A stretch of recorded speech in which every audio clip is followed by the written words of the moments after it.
하나님의 말씀 보시겠습니다. 하나님의 말씀은 민수기 34장 1절에서 29절의 말씀입니다. 민수기 34장 1절에서 29절의 말씀입니다. 제가 가진 성경 구약 성경 254페이지에 있습니다.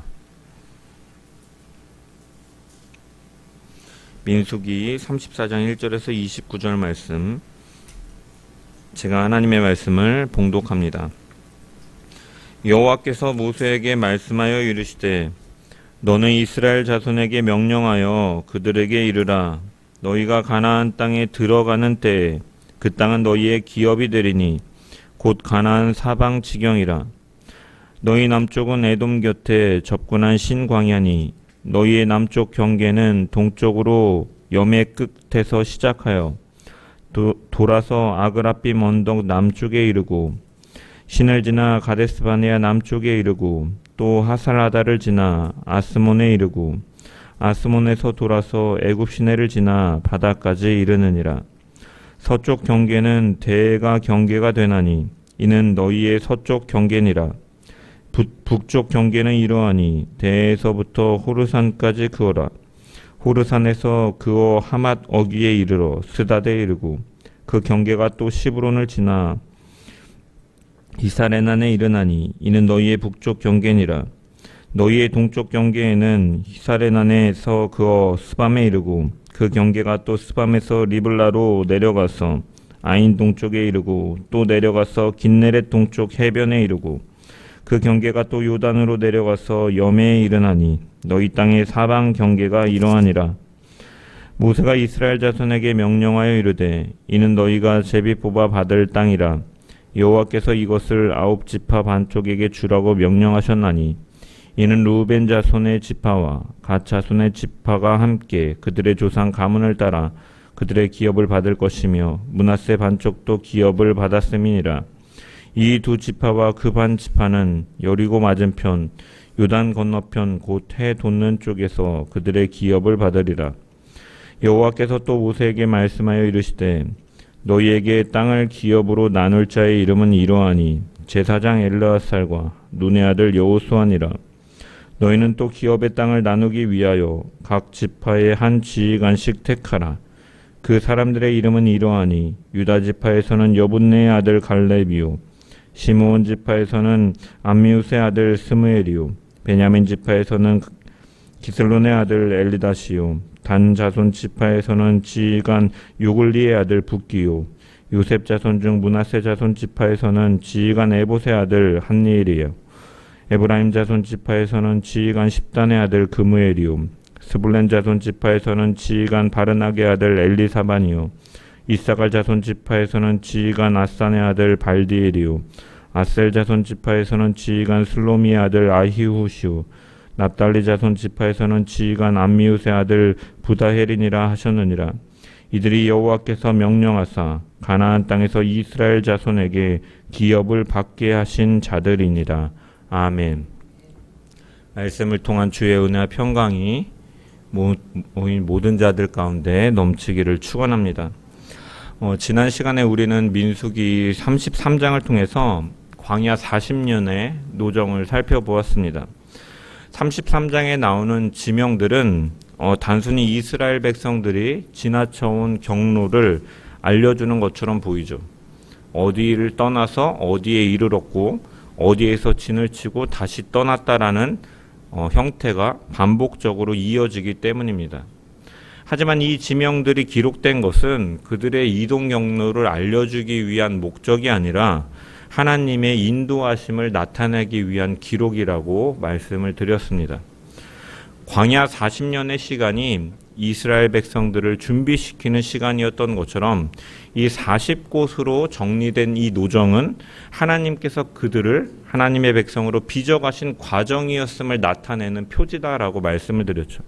그래서 라암셋에서 시작해서 애굽의 라암셋에서 시작해서 그 길 가운데는 마라의 쓴물이 있었고 또한 엘림에서의 위로의 물이 있었고 가데스 바네아의 실패도 있었고 또한 모압 평지에 이르기까지 그들이 왔던 길을 다시 돌아가면서 이 돌아가는 길도 있었는데 그 방황의 시간까지도 그 모든 길이 하나님의 손 아래 있었다라는 것이죠.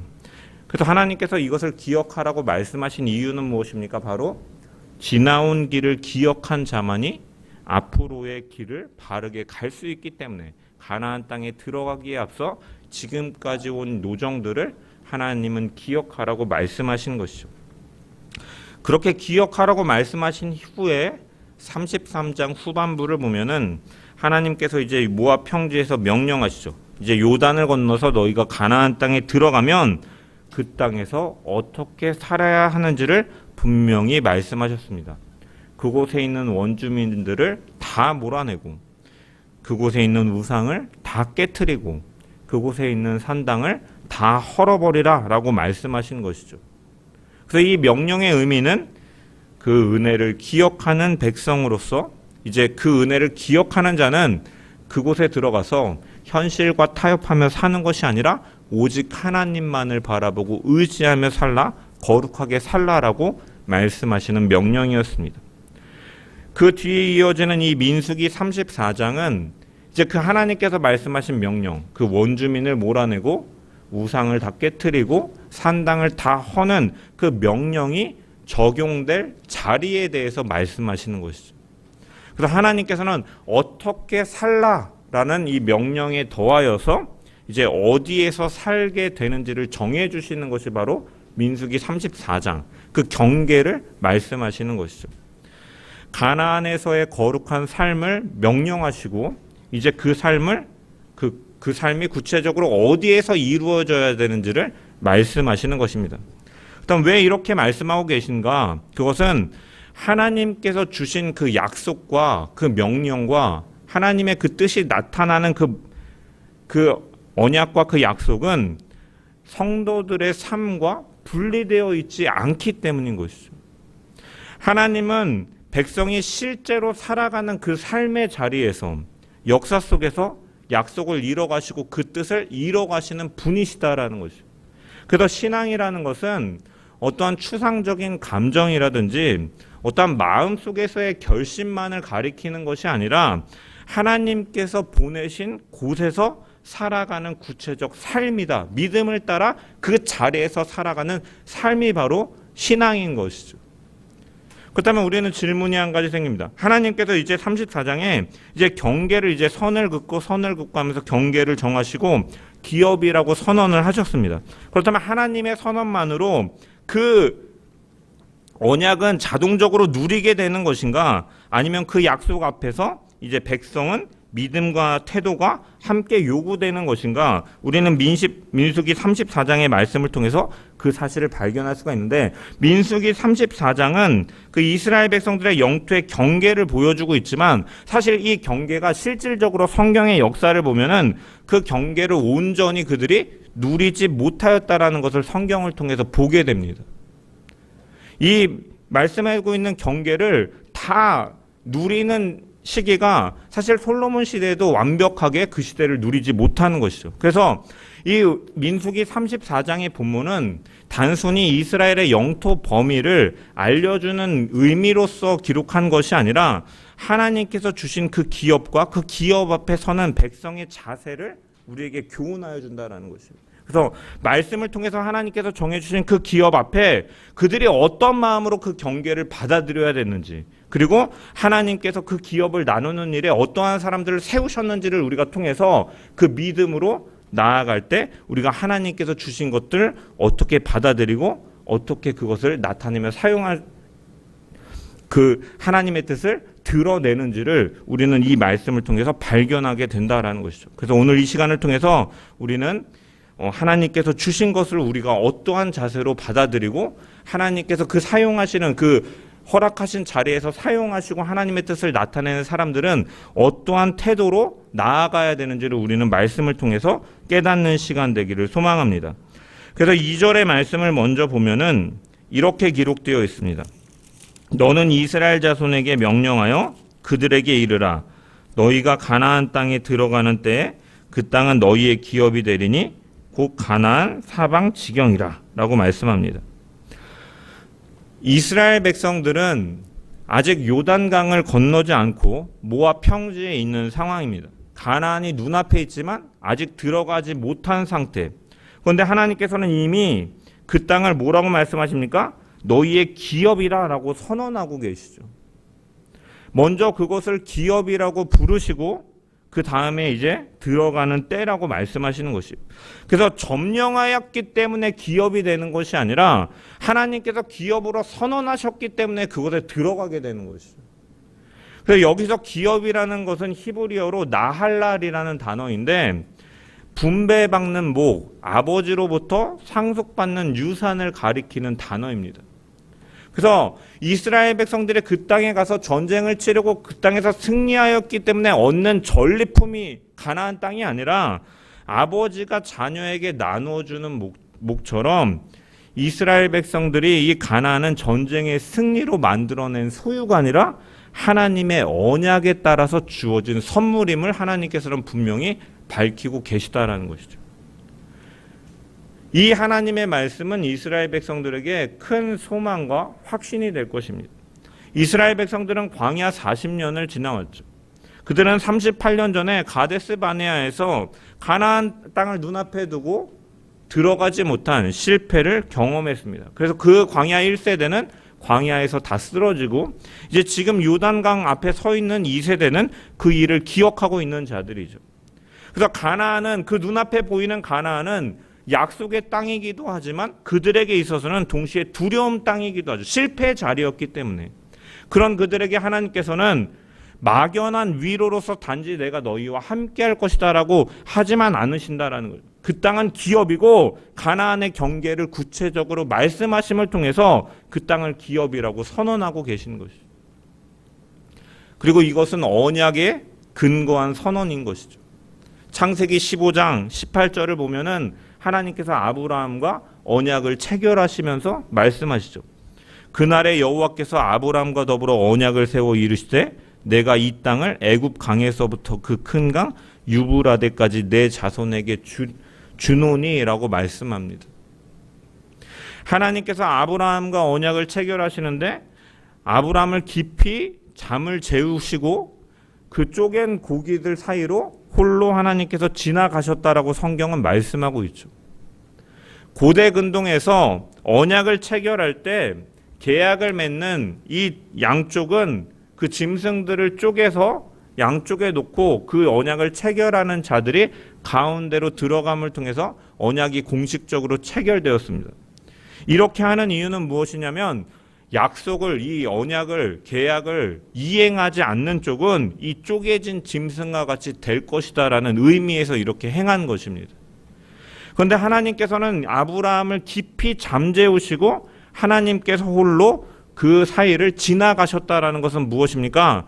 언약의 성취가, 이 일이 이루어지는 것은 이 아브라함과 그 후손들의 그 인간적인 책임에 달려있는 것이 아니라 하나님의 신실하심에 달려있다라는 선언이었죠.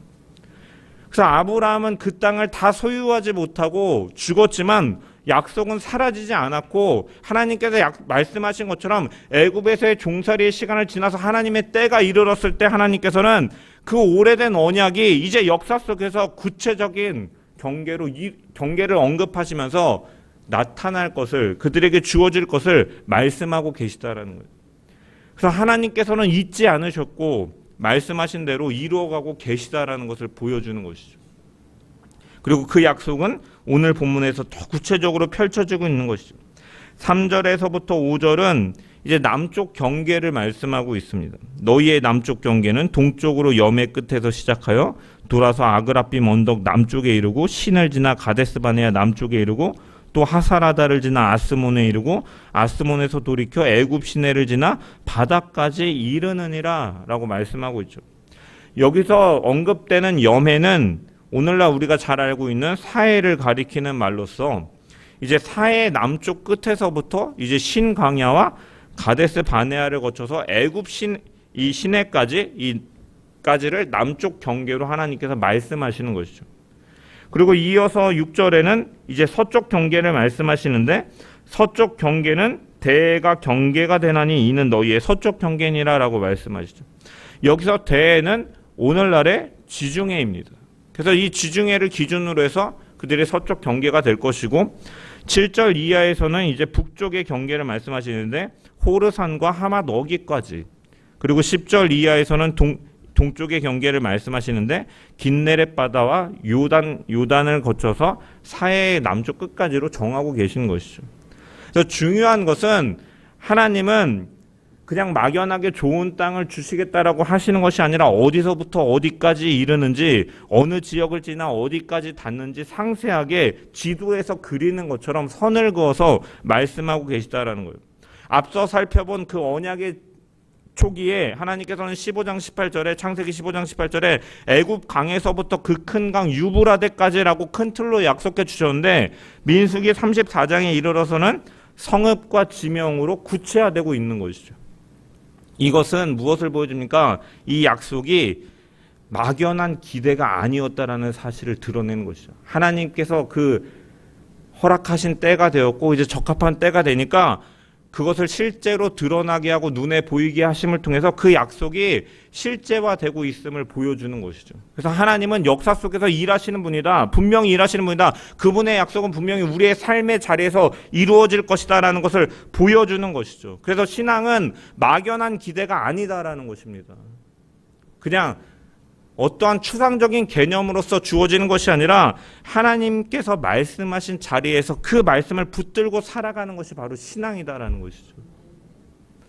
그래서 하나님께서 이렇게 구체적으로 말씀하신 데는 그러한 의미가 담겨 있는 거예요. 그래서 하나님께서는 이스라엘 백성들에게 이제 그 땅을 주시면서 이제 기업이라고 말씀하고 계시죠. 이 기업이라는 표현 속에서는 중요한 의미가 담겨 있는데 하나님께서 주신 것이죠. 그래서 그 땅은 이 이스라엘 백성들 마음대로 뭐 넓게 지배하거나 좁게 지배하거나 뭐 축소하거나 넓게 할 수 있는 영역이 아니라 하나님의 주권 아래에서 정해진 자리다라는 의미를 갖고 있는 것이 바로 기업이다라는, 아버지가 이만큼 주겠다라고 정한 속에서 자녀가 받는 것처럼 그러한 의미다라는 거예요.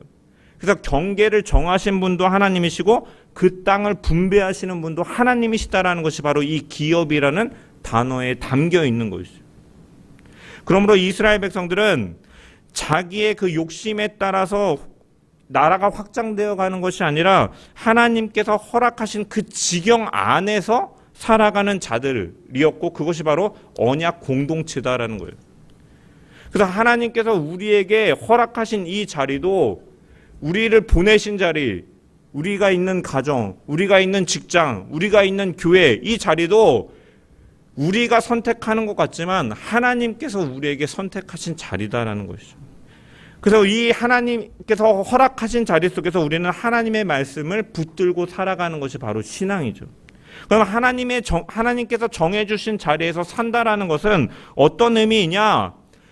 이스라엘 백성들이 자기의 욕망에 따라서 영토를 확장하고 때로는 환경에 따라서 줄이고 이런 것이 아니라 하나님의 말씀이 기준이 되어서 그 땅이 기업이 되고 지경이 되는 것처럼 하나님의 말씀이 우리의 삶 가운데 기준이 되어야 된다는 거예요. 내 욕망에 따라, 내 욕심에 따라, 환경에 따라서 이리저리 변화되는 것이 아니라 하나님의 말씀을 기준으로 따라가는 삶을 가리키는 것이에요. 그것이 바로 하나님의 정해주신 자리에서 산다라는 의미인 것이죠. 하나님이 주신 분량에 따라 산다라는 것은 남과 비교하면서 불평하는 삶이 아니다라는 것이에요. 내게 주어진 것이 하나님께서 내게 허락하신 가장 선한 것임을 믿음으로 고백하면서 감사하고 범사에 감사하고 그분께 영광을 돌리고 하나님께서 맡기신 그 자리에서 충성하는 삶을 가리키는 것입니다. 하나님이 이루어 가실 약속을 신뢰한다라는 것은 눈에 보이는 형편이 아니라 그 말씀을 더 크게 붙드는 삶을 가리키는 것이죠. 그래서 우리는 가정에서, 교회에서, 일터에서 하나님께서 내게 허락하신 이 지경을 우리는 소중히 여기고 그 이미 주신 은혜를 감사하면서 순종하며 충성되이 살아가는 것이 바로 언약 공동체에 속한 하나님의 백성이 살아가는 길인 줄 믿습니다. 하나님이 정하신 경계 안에서 하나님이 주신 분량에 따라서 하나님이 이루어 가실 일들을 신뢰하면서 오늘 주어진 자리에서 충성되이 살아가는 주의 백성들 되기를 주님의 이름으로 간절히 축원합니다. 주목해 봐야 될 것은 이 하나님께서 말씀하신 이 경계 속에서 우리의 눈에 띄는 것이 무엇입니까? 남쪽 경계에 등장하는 가데스 바네아죠. 이곳은 38년 전에 하나님께서 올라가라라고 명령하셨을 때 그들은 우리가 능히 올라가지 못하리라라고 말했던 자리이죠. 그래서 히브리서 3장 19절은 이 사건을 이렇게 해석합니다. 그들이 믿지 아니함으로 능히 들어가지 못한 것이다. 그런데 놀라운 사실은 무엇입니까? 그 실패의 자리가 여전히 남쪽 경계 안에 포함되어 있다라는 것이죠. 가데스 바네아에서 이스라엘 백성들이 물러났다고 해서 그 땅이 기업에서 제외된 것이 아니라 하나님께서는 여전히 그곳을 동일한 기업으로 말씀하고 계시다라는 것이죠. 그래서 하나님의 약속은 인간의 실패로 취소되지 않는다라는 것이죠. 다만 불신앙은 그 약속을 온전히 누리지 못하게 한다는 거예요. 그들의 믿음으로 순종하며 나아갔다면 이미 그 38년 전에 그들은 차지했을지도 모르겠지만 그 불순종으로 인해서 그들은 온전히 그 시간을 누리지 못하는 것이죠. 그래서 광야 1세대는 그 땅을 바라보았지만 들어가지 못하고 이제 요단 앞에 선 2세대는 그 동일한 경기를 다시 듣고 있는데 그렇다면 남은 것은 무엇입니까? 그들이 이번 후에 믿음으로 들어갈 것인가라는 것이죠. 그리고 이 질문은 사실 우리에게도 동일한 질문인 것이에요. 하나님께서 우리에게 주신 약속은 분명하다라는 것이죠. 이스라엘 백성들에게 기업을 약속하셨던 것처럼 변함없으신 하나님께서는 우리에게 기업을 주셨다라는 거예요. 그래 그 기업을 우리가 삶 속에서 온전히 누리는 것은 믿음과 연결되어 있다라는 것이죠. 히브리서 4장 2절은 이렇게 말씀합니다. 그들과 같이 우리도 복음 전함을 받은 자이나 들은 바 그 말씀이 그들에게 유익하지 못한 것은 듣는 자가 믿음을 결부시키지 아니함이라. 믿음으로 받아들이지 아니했기 때문이다. 그래서 말씀도 동일하고 약속도 동일하고 하지만 믿음과 결부되지 않으면 그것을 온전히 누릴 수가 없다라는 것이죠. 그래서 하나님 나라의 기업은 변하지 않고 그 기업을 우리가 삶 속에서 실제로 누리며 살아가는 것은 우리가 이 땅 속에 살아가는 우리의 믿음과 연결되어 있다라는 것이에요. 그래서 가데스 바네아는 실패의 상징이지만 동시에 하나님의 신실하심을 드러내는 증거의 자리에 있는 것이죠. 그래서 우리가 넘어졌던 자리에서도 하나님께서는 여전히 신실하심으로 그 약속을 유효하게 가고 계시는데 문제는 그렇기 때문에 하나님께서 변하셨는가가 아니라 우리가 그것에 대해서 믿음으로 반응하는가에 따라서 우리가 그것을 누리느냐 온전히 누리지 못하는가가 좌우가 되는 것이죠. 그래서 우리의 삶을 우리에게 돌아보기를 원합니다. 하나님은 우리에게 기업을 주시고 복을 주시고 이 땅에서 하나님의 백성으로 살아갈 수 있도록 믿음을 가지고 하나님께서 인도하심을 바라보게 하시고 그 가장 선한 것으로 인도하심을 믿고 긍휼함으로 이끄시는 것을 믿고 그 가운데 감사함으로 살아가기를 원하고 계신데 우리는 그 하나님을 바라보기보다는 우리의 믿음이 연약하여 하나님이 아닌 다른 것들을 바라보며 그 축복과 그 은혜를 온전히 누리고 있지 못하지는 않느냐라는 것이죠. 하나님은 우리에게도 분명히 기업을 약속하셨습니다. 이스라엘 백성들에게 약속하신 것처럼 베드로전서 1장 4절을 보면 이렇게 말씀합니다. 썩지 않고 더럽지 않고 쇠하지 아니하는 유업을 있게 하셨나니 곧 너희를 위하여 하늘에 간직하신 것이라. 이스라엘 백성들은 가나안 땅, 눈에 보이는 가나안 땅을 했지만 더 좋은 것, 비교할 수 없는 신약시대의 성도들에게는 하나님께서 썩지도 않고 더럽지도 않고 쇠하지도 않는 유업을 우리에게 주셨다. 하늘에 그 완성된 하나님의 나라를 우리에게 이미 주시기로 작정하셨다라고 말씀하고 있는 거죠. 이처럼 기업은 이미 준비되어 있고 예수님께서 오심으로 그 나라는 완성될 나라이지만 또한 이 땅에서 우리가 살아가는 이 자리가 바로 주님과 동행하기 때문에 천국인 것이죠. 그 은혜를 기억하며 감사하고 환경에 다우되지 않고 하나님을 향한 신실함으로 살아가는 자리가 바로 우리의 자리다라는 것이에요. 그런데 하나님께서는 약속으로 말씀하셨는데 우리는 이 땅에 살아가면서 그 하나님의 말씀과 약속이 아닌 우리는 상황을 보며 내 생각을 바라보며 물러서고 있지는 않냐라는 것이죠. 연약한 믿음 가운데 그 하나님의 확실하게 약속하신 그 약속과 그 소망을 온전히 붙들고 있지 못하지는 않냐라는 것입니다. 하나님 나라를 분명히 바라보는 자는 광야 같은 세상 속에서도 흔들리지 않는 줄 믿습니다.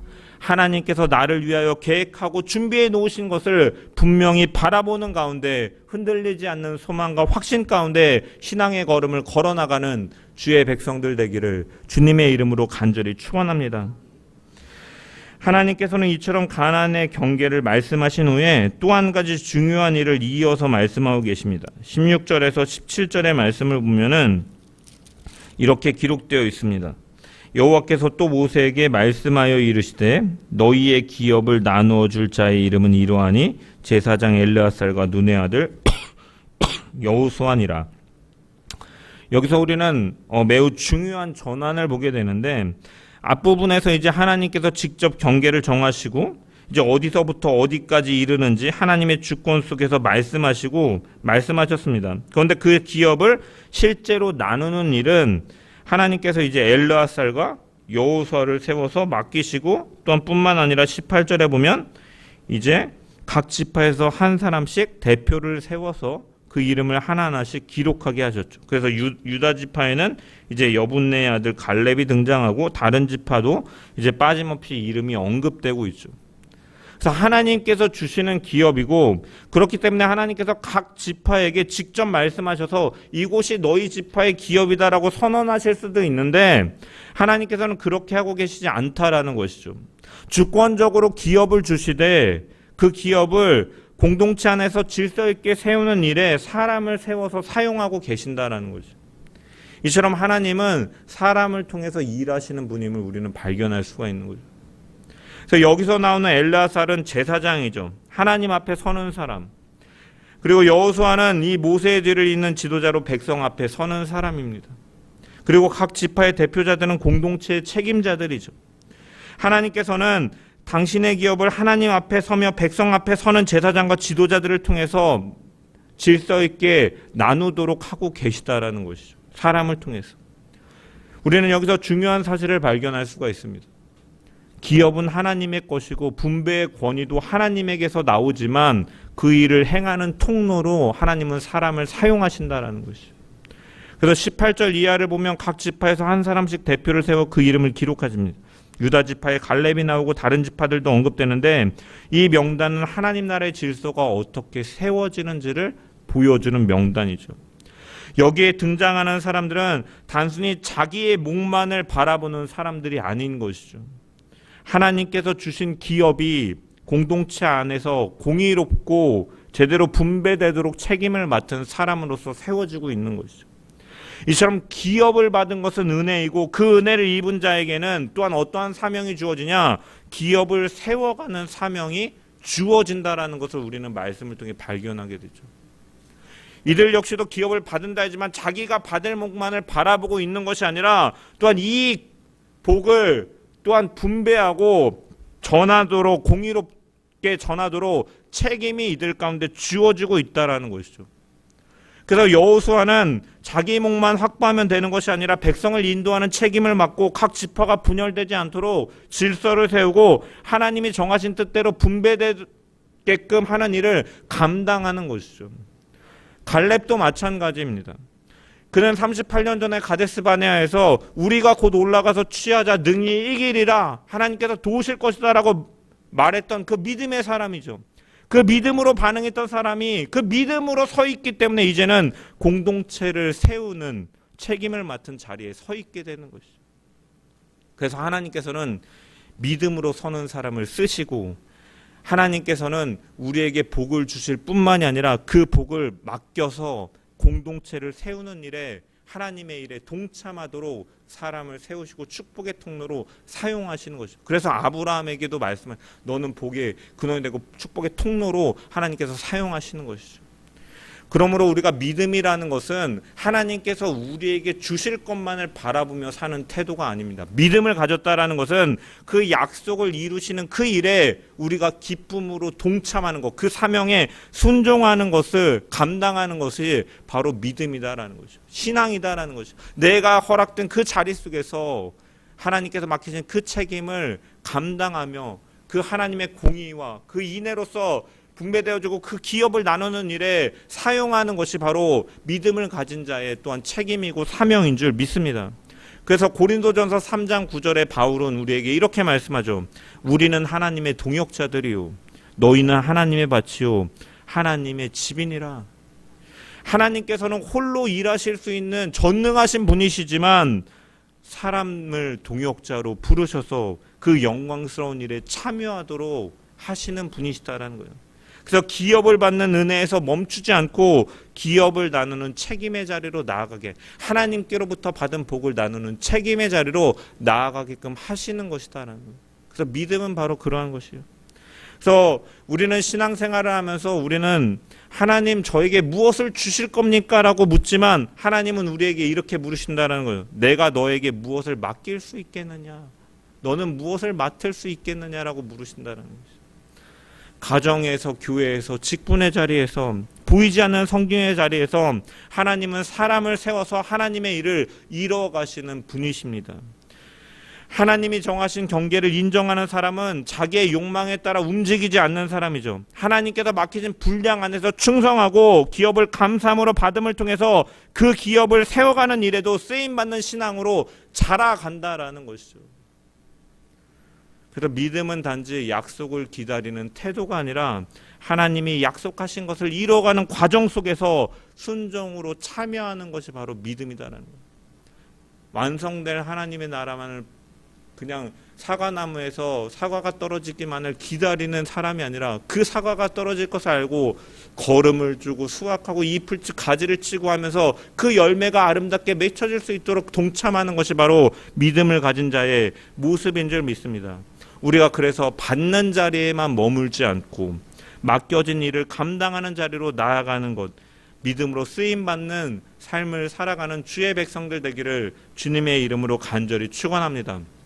하나님이 주신 은혜를 누리되 그 은혜를 자기의 만족으로 붙들지 않고 그 기업을 세워나가는 동역자로 부르실 때 우리는 그 가운데 순종함으로 하나님 나라에 쓰임받는 복된 성도들 되기를 주의 이름으로 간절히 축원합니다. 하나님께서 맡기신 자리에 충성되이 서가고 하나님께서 세우신 질서 속에서 공동체를 세워가는 일에 기꺼이 자신을 드리는 모든 성도들 되기를 주의 이름으로 간절히 축원합니다. 말씀을 맺습니다. 민수기 34장은 단순히 영토의 경계를 설명하는 장이 아닙니다. 하나님께서 주신 기업이 어떠한 의미인지를 우리에게 가르쳐주고 있고 그 기업 앞에서 하나님의 백성이 어떠한 태도로 서야 되는지를 우리에게 교훈하여 주고 있는 것이죠. 하나님께서는 아직 발을 디디지 않은 그 땅을 향해서 너희의 기업이라고 선언하셨습니다. 이것은 언약에 근거한 선언이죠. 이처럼 하나님의 약속은 인간의 형편에 따라 흔들리지 않는다. 하나님의 신실하심에 달려있다라는 거예요. 광야의 실패가 있어도 가데스 바네아의 불신앙이 있어서도 하나님이 주신 약속은 취소되지 않는다라는 것이죠. 그러나 동시에 성경은 분명하게 말합니다. 약속은 주어졌지만 또한 믿음이 결부되지 않으면 온전히 누릴 수 없다라는 것을 우리에게 교훈하여 주는 거예요. 그래서 들은 말씀을 우리가 믿음으로 확실하게 붙들지 않으면 우리에게 유익이 되지 않는다라는 것이에요. 그래서 기업은 준비되어 있지만 믿음으로 들어가지 않으면 그 안에 거할 수 없는 것처럼 하나님께서 내게 허락하신 그 약속과 그 복들을 우리의 삶 가운데 누릴 수가 없다는 거예요. 내가 너와 통행한다. 내가 너를 붙든다. 내가 너를 굳세게 하리라. 환난 날에 피할 길을 주고 가장 선한 길을 인도한다라는 그 약속을 온전히 우리가 믿음으로 신뢰하지 못한다면 그 하나님과의 동행하는 축복을 온전히 누리며 살지 못한다라는 거예요. 그럼 우리는 믿음의 눈으로 언제나 그 하나님의 약속을 바라보고 말씀을 붙들고 굳건히 신앙의 길을 걸어가는 주의 백성들 되기를 주의 이름으로 간절히 축원합니다. 그리고 하나님은 기업을 주시며 사람을 세우시죠. 엘르아살, 여호수아 각 지파의 대표들을 세우시고 그 기업을 나누는 일을 맡기고 계시죠. 그래서 받는 자리에 은혜를 알고 은혜를 받은 자는 그 받는 자리에만 머무는 것이 아니라 하나님께서는 그 영광스러운 사역에 우리를 동참하도록 백성을 초대하시고 부르셨다라는 사실을 기억해야 됩니다. 그래서 하나님께서는 우리에게 기업을 주셨죠. 썩어지지도 않고 더럽혀지지도 않고 쇠하지도 않는 그 하나님 나라를 이미 우리에게 주셨다라는 은혜로 주셨습니다. 그 은혜를 받은 우리는 그 하나님 나라가 이 땅 가운데서 선포되고 하나님 나라가 확장되고 완성될 그 하나님의 나라를 위해서 맡겨주신 그 사명의 자리, 내가 있는 자리, 가정에서, 직장에서, 내가 관계를 맺는 그 자리에서 하나님의 그 일들을 나타내고 복음을 증거하고 전파하는 성도, 그 사명을 붙드는 자로서 그 사명에 순종하는 자로 나아가야 될 줄 믿습니다. 그것이 바로 신앙을 가진 성도요, 믿음을 가진 자의 걸음인 줄 믿습니다. 우리 모든 성도들이 그 복된 걸음을 걷는 주의 백성들 되기를 주님의 이름으로 간절히 축원합니다.